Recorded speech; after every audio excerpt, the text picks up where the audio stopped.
Hi, I'm Julia. Welcome to Julia Lives. Today I'm going to give you a guided tour of Disney's Epcot theme park. Now, the hours of operation today are supposed to be from 11 to 7, but that got changed to 11 to 11. That didn't appear in my plans, so if that happens, I paid $25 to park a car here, and I'm going to tell you it's well worth the fee. I've lost a car here before, and as embarrassing as that sounds, they are phenomenal. If that ever happens to you, they'll find your vehicle, so it's worth the $25 for parking if you happen to rent a car. Ubers are pretty expensive down in Orlando. Now, I do want to tell you the weather forecast is a little iffy today, but do not tether yourself to fear, okay? The weather here, when it says rain or thunderstorms, that's like in one part of the area, and it will last for a little bit and then it'll go away. So I'm not concerned at all about the weather. There are no fast passes right now. I'm also not concerned about that. Just let yourself have fun. The wait times appear to be pretty short anyway, and of course, in the World Showcase where all the food is, that's pretty dog eat dog anyway. There's no fast passes there, but there is a ton of food that you can enjoy. So thanks as always for subscribing and hitting that like button. I always appreciate that.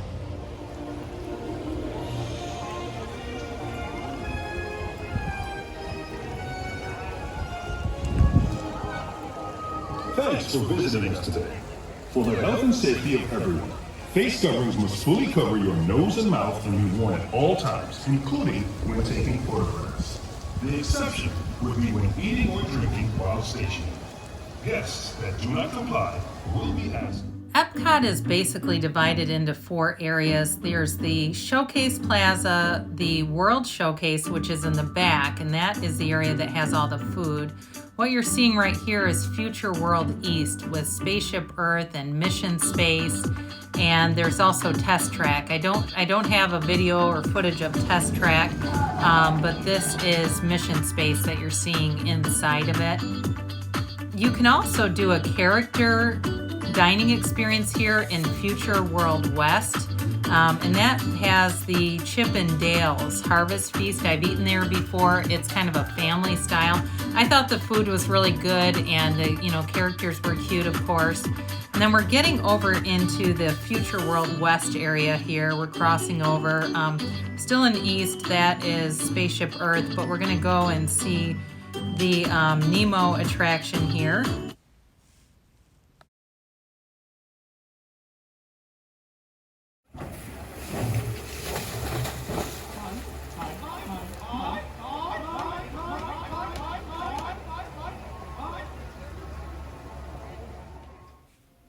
This footage was taken in the aquarium area at the end of the Seas with Nemo and Friends attraction. There are manatees here and other aquarium tanks that you can take a look at and just look at the aquatic life once you're finished with the attraction.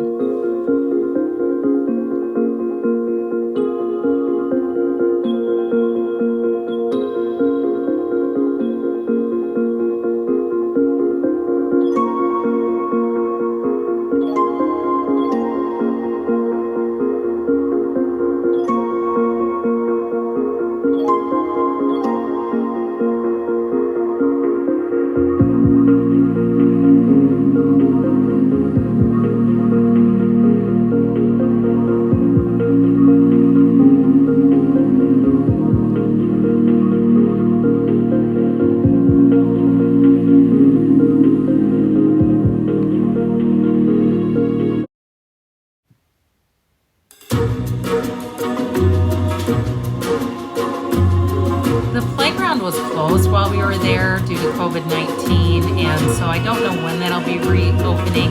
Now here is the lake, and if you stay later in the evening, you may be able to see illuminations. I'm not sure if they're having that again or not, because the hours were only until 7 most days. That is a fun show to see if they're having it when you're there. You'll see in the background here, there's Journey into Imagination with Figment. That's a really cute attraction. And again, there are not a lot of thrill rides here. I always like to visit Soarin' when I'm here. I've been here a few times. I'm not the Disney mom with the bumper sticker with the family. Everybody's in their mouse ears on a minivan. Nothing against that. That's not me. I'm not going to give you a review of how to exhaust yourself here. Now, they do have some characters. featured here was Joy. Later in the video, you'll see they have Winnie the Pooh. That's as close as you can get to the characters right now. So this is the inside of Journey into the Imagination with Figment. Again, really cute attraction. And then here is the building called The Land, where Soarin' and Living with the Land and Awesome Planet are featured inside. That's the eating area that you can go and visit.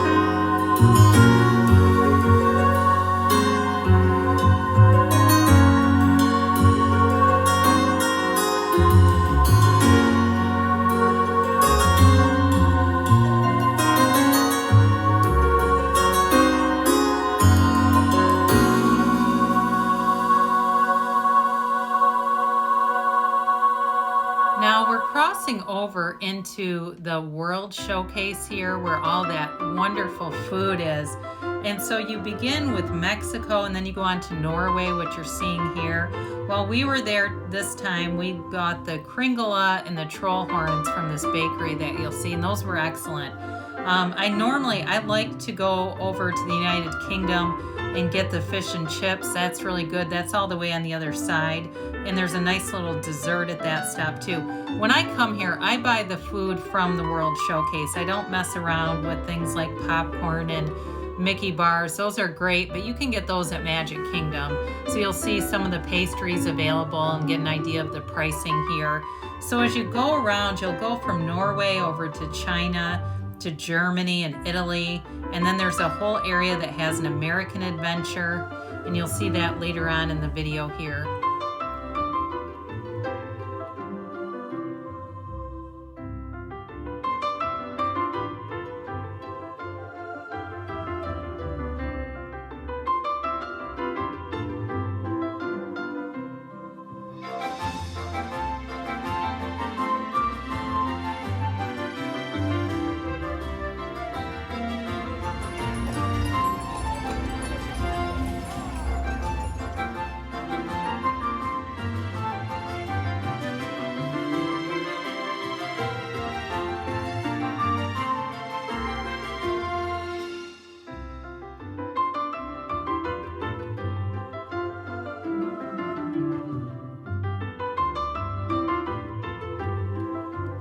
Now just past this replica, when you start to enter over into Italy, there is a really great pizza restaurant, but you have to have reservations for that.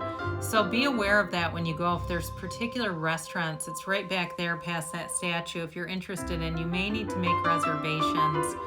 Now there is a small kind of a stage that I'll show you in just a minute.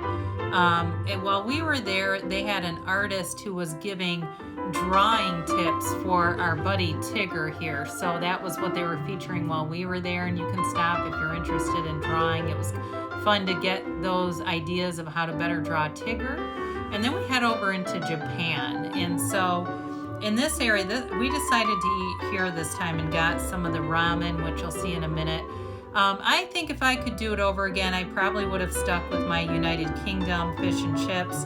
There's so much to eat here. The Mexico line was really long when we were there, so this was also a place where you could get in and get something. So some of the lines here can be a little bit long, but this is a nice area to visit. There's a huge gift shop here. If you have, teenagers or family members who are into anime, or if you're into that sort of thing, they have just tons of souvenirs here. So that was really cool. And this is just an example of the orders that we were able to get in the Japan area. And then just past Japan, you'll head over to Morocco and then into France. We'll talk about France when we get over there.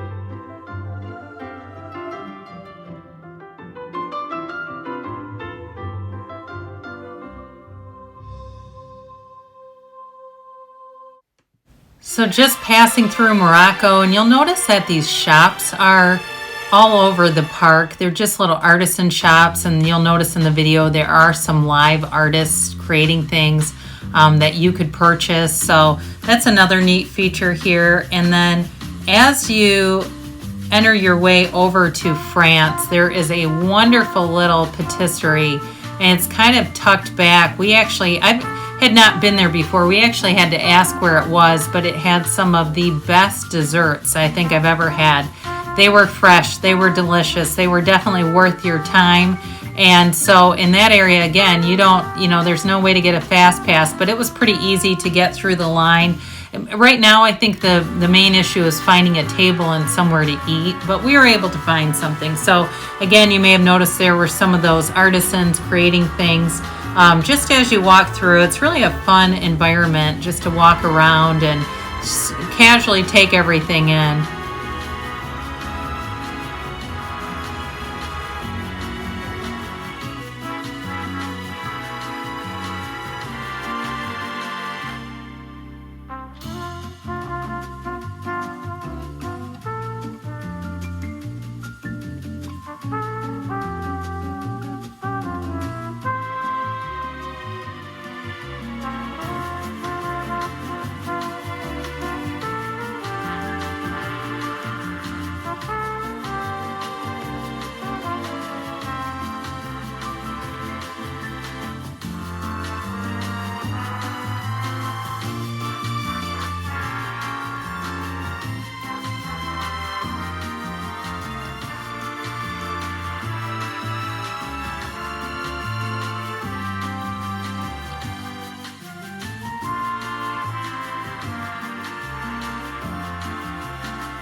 Here's the alcove where that patisserie is located in France. They also have sandwiches and things here, so it's not just pastries. They were delicious, but you could really eat a whole lunch here or even a dinner here. I do like the United Kingdom, so you could conceivably stop here in France, make your way back out, and then go through the United Kingdom. And then as you see towards the end, Canada is after the United Kingdom, and then that concludes the World Showcase, and you end up kind of at the front of the park or kind of in the middle of the park at the Showcase Plaza, and then you can make your way to the front to exit. So it's a great place to visit. It's a little bit more laid back than the other parks. There just aren't necessarily the big rides or the thrill attractions that gather some of the bigger crowds that you'll find at Magic Kingdom or the other two parks that are available. But it's definitely worth your time to visit Epcot. It's a place I always enjoy visiting and look forward to when I'm in Orlando. So thanks again for watching. I always appreciate those likes and subscribers.